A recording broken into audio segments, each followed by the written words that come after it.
Hi guys, this is going to be a short screencast on the history of intelligence and assessing intelligence. You may find these slides in the non-screencasting narration version on Google Classroom whenever you'd like. So in order to really understand the ways that we assess intelligence, we have to first make sure we understand what intelligence is and what theories currently exist on intelligence. Based on what we've already discussed in this unit, you have recognized that intelligence is not necessarily a one-size-fits-all model, meaning that to be intelligent, you don't necessarily have to be a math whiz or a crazy fast reader. We have different types or multiple intelligences that are represented through a number of theories that we discussed, ranging from Howard Gardner's theory of 8 multiple intelligences to Thurstone's theory of 7 multiple abilities, to Robert Sternberg's theory of multiple intelligences, and of course Goleman's theory on emotional intelligence, recognizing that understanding the emotions of people may be more important than actually having some of these intellectual or mental abilities. So in order for us to understand assessing intelligence today, it's important for us to understand really where we've come from in terms of the history of intelligence and intelligence testing. According to the Greek philosopher Plato, we once believed that intelligence was really based off of specific abilities that we possessed, really that would make us better suited for certain occupations over others. So if we were creative, maybe we become potters. In the 1800s, we wanted to give intelligence a more quantifiable measurement, which is why we started thinking about intelligence testing. This is also where we start to understand intelligence quotient, also known as IQ, which can be calculated with our mental age divided by our chronological age times 100. Typically, average IQ would be 100, plus or minus about 15 for our standard deviation. And individuals that are on the extreme levels of that, on the high end or the low end, would be a smaller or lower percentage of the population. We have to recognize too, though, that while science is objective, studying people can't be. And we should know that because psychology is super subjective. So even though we have some ways to try to quantify intelligence testing today, there's no perfect method. Two psychologists that we definitely have to consider when we're talking about history of intelligence tests are Alfred Binet and Louis Terman. Alfred Binet was a French psychologist who worked with Parisian-aged school children in order to understand really the mental age or the mental abilities of children in a school setting. The purpose of this was really to determine which children needed special attention or more help in terms of developing some of their mental abilities. He created an assessment that was really solely used for understanding the mental age and abilities of school-age children to really help out the French government in the 1800s. Whereas Louis Terman really took Binet's research and extended beyond by creating what we know as the Stanford-Binet intelligence test. This is still very much widely used today, and it combines many of the elements from Alfred Binet's original study with the elements of Louis Terman's research that really created an ability to test not only children, but also adults. Terman also realized that intelligence might be more nature-focused than nurture-focused, which has been disputed and discussed today. We will talk about those elements at a later date. One of the other famous studies that we have to consider when we're talking about Louis Terman is Terman's termites. This was a group of Californian school children who had above average IQs, really ranging from 135 IQ and higher. We once thought that children that had high levels of IQ were not necessarily going to be well-adjusted adults. And when you think about the late 1800s and the early 1900s in American society, we're talking the Industrial Revolution. So these higher level or higher intellectual children might have not necessarily been as well suited for jobs in industry, jobs in manufacturing, etc.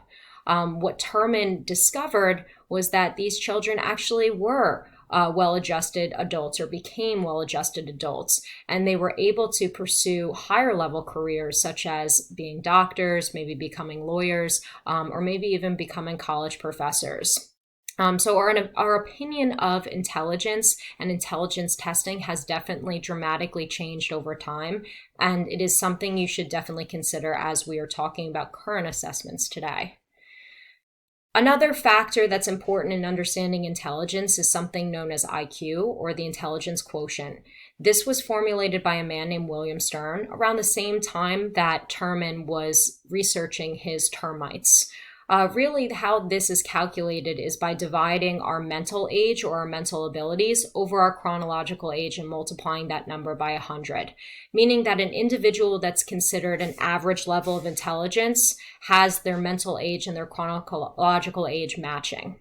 So, for example, if you at the age of 18 have the mental age of an 18-year-old, that would equate to an IQ score of 100, which is considered our average or our mean in our IQ graph represented on the left side of the screen. You'll notice that 68% of our population, or majority of our population, falls within one standard deviation of the mean. This should sound familiar from our statistics discussion back in research methods. This means that really most individuals represented within our society have an IQ score between 85 and 115.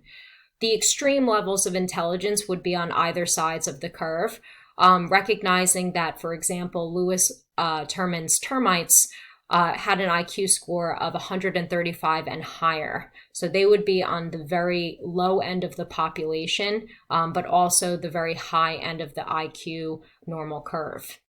On the opposite end of the spectrum, when we're talking about lower IQ, usually people with intellectual disabilities, also known as IDs, would fall on this end of the curve, having an IQ score much lower than what their chronological age represents.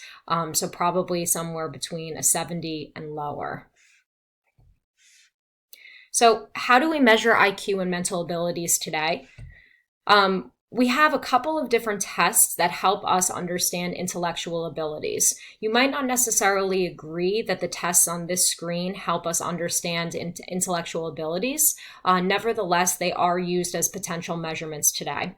Achievement-based tests are really based off of accumulation of knowledge. So if you think about our unit tests in our AP Psych class or final exams that you have in other classes, chances are they are achievement-based tests. What have you learned? What have you accumulated over time?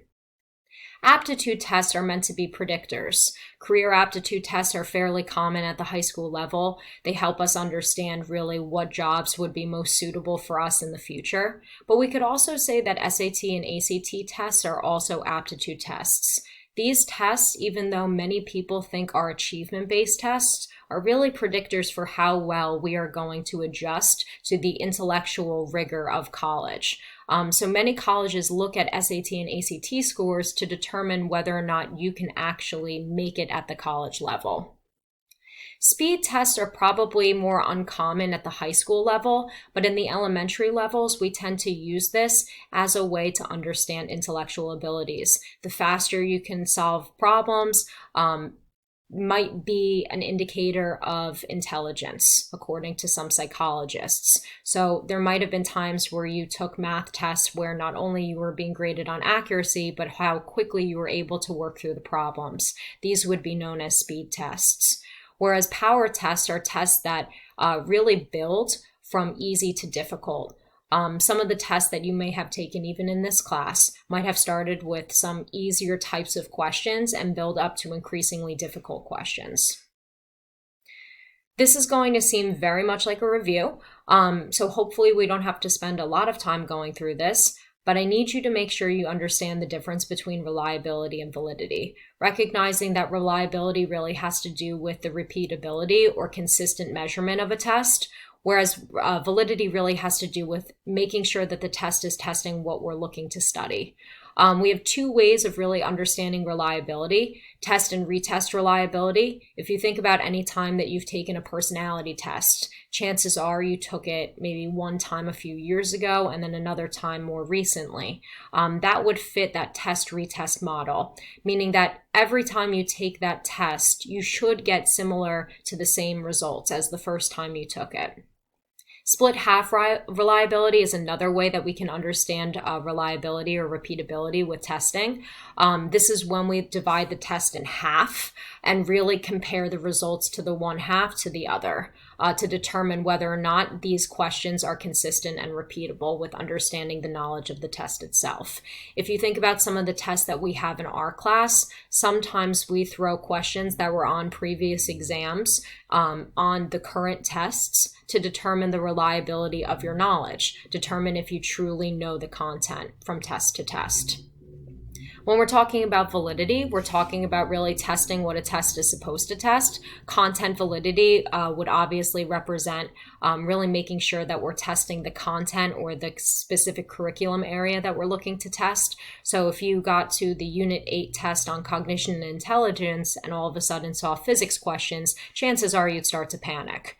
Predictive validity kind of goes hand in hand with those aptitude-based tests where we're trying to accurately predict whether or not this test is actually going to maybe predict or demonstrate future performance.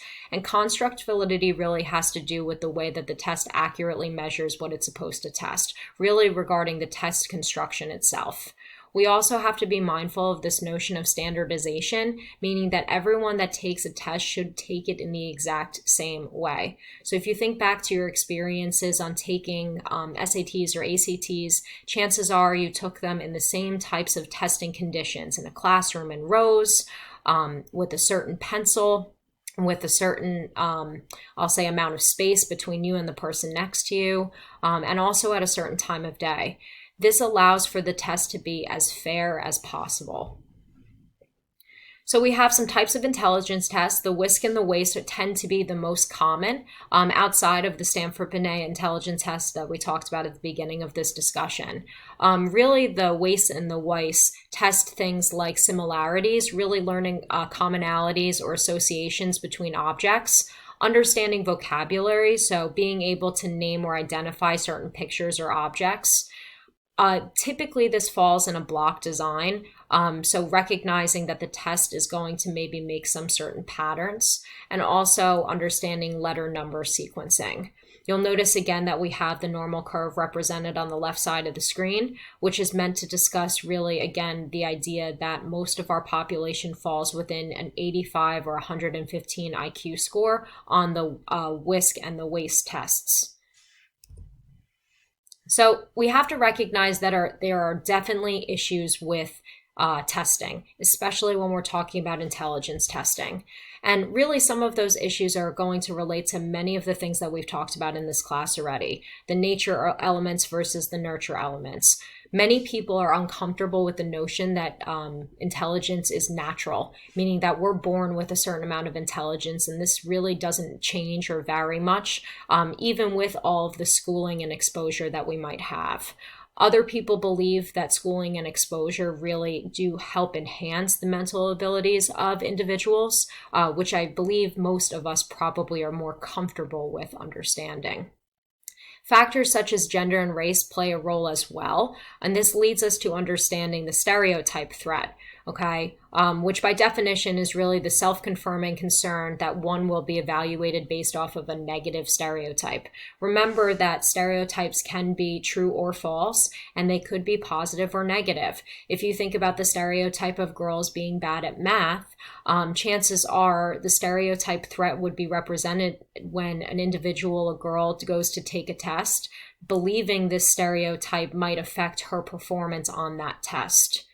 We also have correlational studies to understand intelligence, recognizing that typically individuals that score high on IQ tests also pursue higher levels of education and also tend to make more money. Remember that correlation is not causation, and this is just one potential factor that could indicate higher education and income. And of course, when we're talking about test anxiety, that is something that many of us fall victim to. Really, that pressure that we put on ourselves and the stress that we have surrounding the test itself may absolutely play a role in intelligence testing. Other theories of intelligence, intelligence scores have been increasing over time. This is known as the Flynn effect. We also talked about the bell curve. Some people believe that intelligence differences has more to do with maybe social economic problems, maybe issues with things like socioeconomic status or income, as opposed to actual nature or biological explanations.